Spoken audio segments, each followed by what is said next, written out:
Hola, bienvenidos al día número 86 del Lighthouse. Jesús es nuestro faro. Vamos a leer Josué 21 y 22 y la primera parte de Lucas 6. Empecemos orando. Dios, gracias por un nuevo amanecer. Gracias porque tú estás obrando en nuestras vidas, porque tú tienes el control de todas las cosas. Tú eres nuestro sanador, tú restauras, Señor, todo en nuestras vidas. Te pedimos que seas tú blindando nuestra mente, nuestras emociones, nuestra salud, Señor, y trayendo libertad. Te entregamos todo diagnóstico y creemos que tú eres nuestro sanador. Oramos por cada persona que está a nuestro alrededor y está viviendo problemas, Señor. Oramos por nuestros familiares, por nuestros amigos, Señor. Te entregamos lo más profundo de nuestro ser, lo que tú sabes que estamos viviendo, lo que nos cuesta, lo que nos duele. Gracias, Señor, por cada persona que está conectada o va a ver este en vivo. Exaltamos tu nombre, te entregamos este tiempo, te pedimos que podamos hacer todas las cosas para las cuales tú nos has llamado. En el nombre de Jesús, amén. Bueno, empecemos con Josué 21 y 22. Josué 21. Estamos leyendo Reina Valera contemporánea. Ciudad de los levitas. Los jefes de las familias levitas fueron a hablar con el sacerdote Eleazar y con Josué, hijo de Nun, y los jefes de las tribus de Israel, los cuales estaban en Silo, en la tierra de Canaán, y les dijeron: el Señor le ordenó a Moisés que nos dieran ciudades donde pudiéramos habitar, con ejidos para nuestros ganados. Entonces, de su propia herencia, el pueblo de Israel les dio a los levitas ciudades con sus ejidos, porque el Señor se lo había prometido. El primer sorteo fue para las familias de los coatitas, que eran descendientes del sacerdote Aarón y también levitas. Ellos recibieron ciudades de las tribus de Judá, de Simeón y de Benjamín, en total 13 ciudades. A los otros hijos de Coat les tocaron por sorteo 10 ciudades de las tribus de Efraín, de Dan y de la media tribu de Manasés. Los hijos de Gerson recibieron por sorteo 13 ciudades de las tribus de Isaacar, de Aser, de Neftalí y de la media tribu de Manasés, que se había quedado en Basán. Los hijos de Merari recibieron 12 ciudades de las tribus de Rubén, de Gad y de Zabulón, según el número de sus familias. Los hijos de Israel les dieron a los levitas por sorteo estas ciudades con sus ejidos, tal y como el Señor se lo ordenó a Moisés. Las tribus de los descendientes de Judá y de Simeón se dieron las ciudades que ya han sido mencionadas y que las familias de Coat, hijos de Aarón, recibieron de los hijos de Leví, porque ellos fueron los primeros en el sorteo. En el monte de Judá les dieron Hebrón, que era Kiriat Arba, la tierra del gigante Anac, con los ejidos que la rodeaban. Pero a Caleb, hijo de Jefune, le dieron el campo de la ciudad y sus aldeas. A los hijos del sacerdote Aarón les dieron Hebrón con sus ejidos como ciudad de refugio para los homicidas, y además Libna y sus ejidos, Jatir y sus ejidos, Estemoa y sus ejidos, Olón y sus ejidos, Debir y sus ejidos, Allín y sus ejidos, Yuta y sus ejidos, y Bet-Semes y sus ejidos, es decir, 9 ciudades para estas dos tribus. De la tribu de Benjamín recibieron a Gabaón y Geba con sus ejidos, Anatot y Almón en sus ejidos, 4 ciudades. En total, 13 ciudades y sus ejidos fueron para los sacerdotes hijos de Aarón. Los levitas, que aún quedaban y que pertenecían a las familias de los hijos de Coat, recibieron por sorteo 4 ciudades de la tribu de Efraín. En el monte de Efraín les dieron Siquem, que era una ciudad de refugio para los homicidas con sus ejidos, y además Geser, Kibyasin y Bet-Jorón con sus ejidos. De la tribu de Dan recibieron 4 ciudades con sus ejidos, el Teque, Gibetón, Ayalón y Gad-Rimón. De la media tribu de Manasés recibieron 2 ciudades con sus ejidos, Tanak y Gad-Rimón. Las ciudades que recibió el resto de las familias de los hijos de Coat fueron 10 con sus ejidos. De la media tribu de Manasés, los hijos de Gerson de las familias levitas recibieron 2 ciudades con sus ejidos, Golán en Basán, ciudad de refugio para los homicidas, y Bestera con sus ejidos.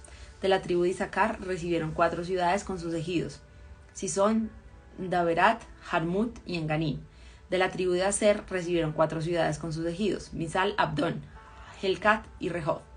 De la tribu de Neftalí recibieron 3 ciudades con sus ejidos, Sedes en Galilea, que era una ciudad de refugio para los homicidas, Hamot-Dor y Cartán.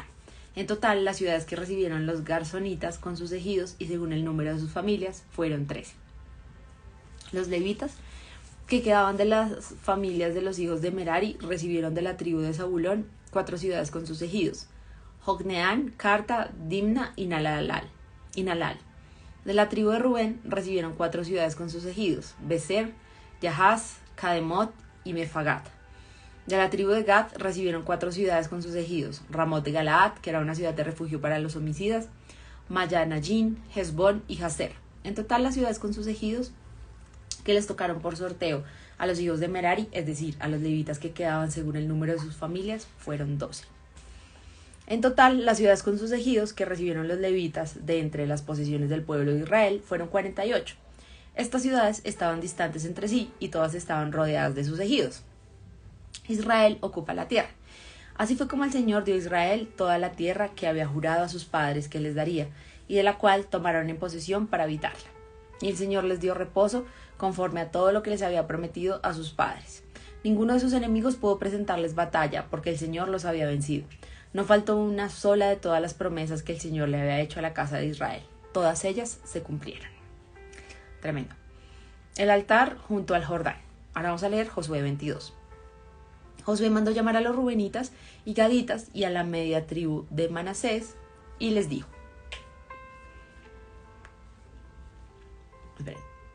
ustedes han cumplido con lo que les mandó Moisés, el siervo del Señor, y a mí me han obedecido en todo. En todo este tiempo no han abandonado a sus hermanos y se han esforzado por cumplir los mandamientos del Señor nuestro Dios. Ahora que nuestro Señor y Dios ha dado reposo a sus hermanos, tal y como lo había prometido, ya pueden volver a sus campamentos, a la tierra que es de ustedes y que Moisés, el siervo del Señor, les dio al otro lado del Jordán. Solamente les pido que cumplan fielmente el mandamiento y la ley que Moisés, siervo del Señor, les dio. Que amen al Señor nuestro Dios y que se mantengan en todos sus caminos y que cumplan sus mandamientos y lo sigan solamente a Él y que le sirvan con todo su corazón y con toda su alma. Luego de bendecirlos, Josué los despidió y ellos volvieron a sus campamentos. Una media tribu de Manasés había recibido de Moisés un territorio en Basán. A la otra mitad, Josué le dio tierras entre sus hermanos en la región occidental del río Jordán. También a ellos los bendijo y los envió a sus campamentos. Les dijo: vuelvan a sus tierras, ya que llevan grandes riquezas y mucho ganado y plata, oro, bronce y muchos vestidos. Compartan con sus hermanos ese botín que le arrebataron a sus enemigos. Los hijos de Rubén y de Gad y la media tribu de Manasés se marcharon y se alejaron de los hijos de Israel. Salieron de Silo, que estaba en la tierra de Canaán, y se fueron a Galaad, donde en conformidad con lo que el Señor le mandó a Moisés, tenían sus posesiones. Cuando llegaron a los límites del Jordán, en la tierra de Canaán, los hijos de Rubén y de Gad y la media tribu de Manasés levantaron un altar muy grande e impresionante junto al río Jordán. El pueblo de Israel se enteró de que sus hermanos habían edificado ese altar junto al Jordán, frente a la tierra de Canaán. Y en cuanto lo supieron, todos ellos se reunieron en Silo, dispuestos a ir y pelear contra ellos. Aunque antes enviaron a Fines, hijo del sacerdote Eleazar, para que hablara en Galaad con los hijos de Rubén y Gad y con la media tribu de Manasés. Fines fue acompañado de 10 jefes que representaban a cada una de las familias de Israel. Estos fueron a hablar con los hijos de Rubén y de Gad y con la media tribu de Manasés y les dijeron: todo el pueblo del Señor pregunta: ¿por qué faltan a tu juramento y pecan contra el Señor de Israel? ¿Por qué se apartan de su camino, levantando un altar y rebelándose contra él? ¿No ha sido suficiente la maldad de Pegor, de la que todavía no estamos limpios y por la cual hubo tantas muertes entre el pueblo del Señor, para que ahora ustedes se aparten y ya no lo sigan? Hoy ustedes se rebelan contra el Señor y mañana Él se enojará contra todo el pueblo de Israel. Si creen que la tierra que les ha tocado es impura, vengan a nuestra tierra, que es posesión del Señor, pues allí está su tabernáculo, y tomen las tierras que deseen. Pero no se rebelen contra el Señor ni contra nosotros, pues así lo dan a entender al levantar otro altar, aparte del que ya tiene el Señor nuestro Dios. ¿Acaso no fue un grave pecado el que cometió Acán, hijo de Seraj, al tomar lo que estaba bajo maldición? Y por eso el Señor se enojó con toda la comunidad de Israel, y ese hombre no murió solo en su maldad. Los hijos de Rubén y de Gad y la media tribu de Manasés le respondieron a los jefes de las familias de Israel: el Señor, el Dios de dioses, sabe que no lo hicimos por rebelión o por pecar contra Él. El Señor, el Dios de dioses, lo sabe, y que lo sepa también Israel. Si mentimos, que nos hagan morir hoy mismo. Si levantamos el altar por no querer seguir al Señor o para ofrecer a otros sacrificios, holocaustos u ofrendas de paz, que el Señor mismo nos lo demande. Nosotros levantamos este altar por temor de que el día de mañana los hijos de ustedes les pregunten a los nuestros: ¿y ustedes qué relación tienen con el Señor, Dios de Israel? Si el Señor ha puesto el Jordán por lindero entre ustedes, los hijos de Rubén y de Gad, y nosotros, así que ustedes no tienen nada que ver con el Señor. Entonces los hijos de ustedes harían que los nuestros dejaran de honrar. Por eso decidimos levantar este altar, no para ofrecer holocaustos ni sacrificios, sino como un testimonio entre ustedes y nosotros, y para los que nazcan después, para que sepan que nosotros podemos servir al Señor con nuestros holocaustos, sacrificios y ofrendas de paz. Así, el día de mañana los hijos de ustedes no podrán decir a los nuestros que no tenemos nada que ver con el Señor.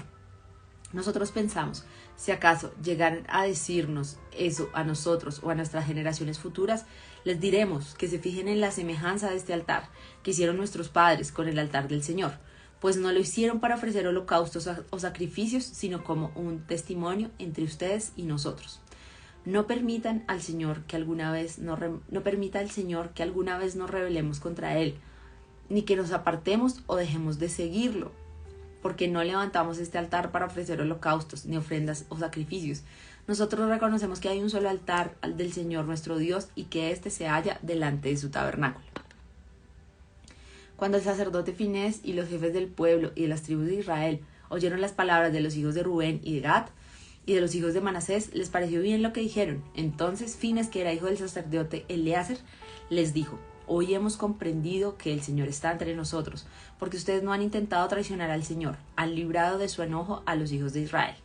Entonces Finés,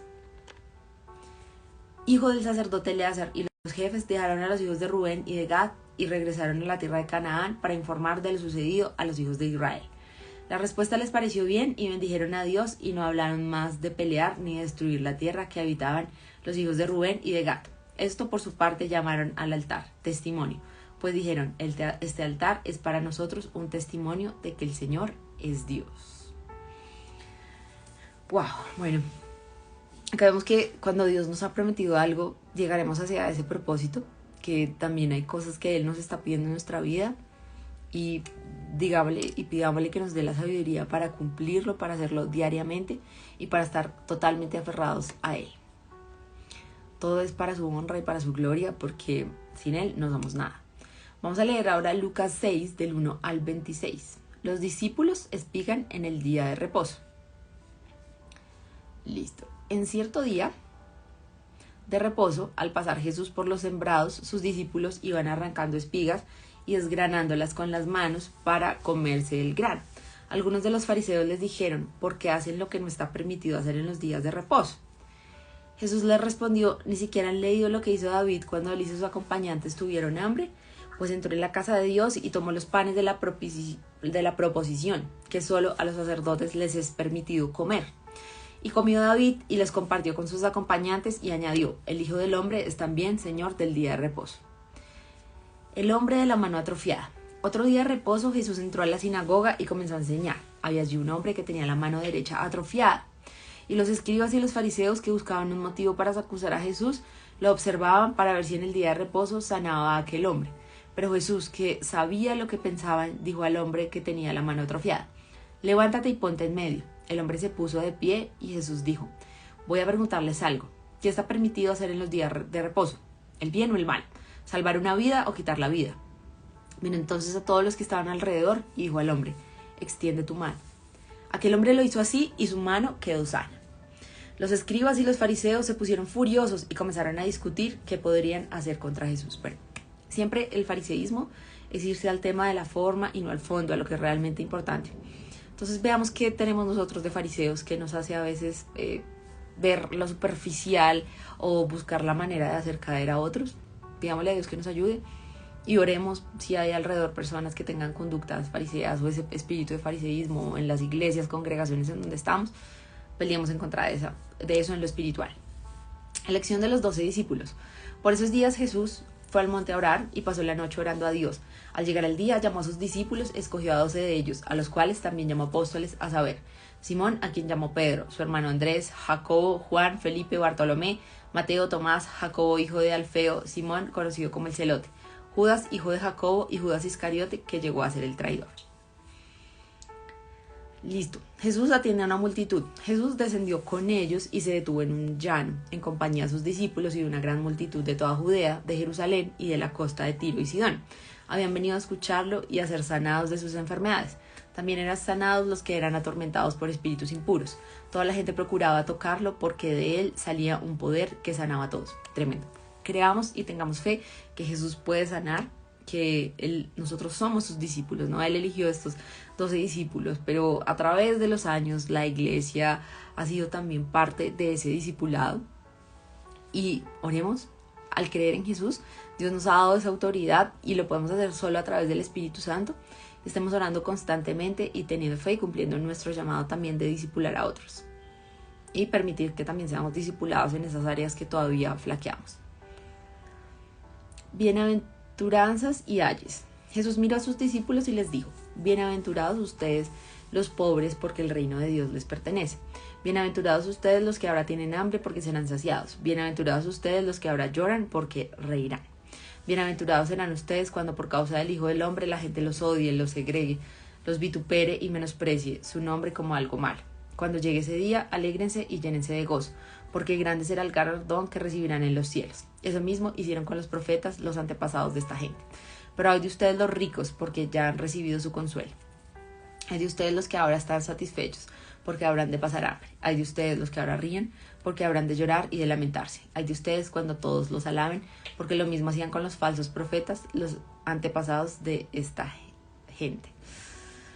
Bueno, acá algo importante, y es que puede ser que no tengamos algo en este momento, que no nos sintamos bien, pero Dios quiere proveernos todo, que aunque vivamos momentos de dolor, ese Espíritu Santo de Dios está aquí para consolarnos y darnos todo lo que necesitamos. No importa lo que estemos viviendo, no importa si vemos que todos los demás tienen todo y nosotros no.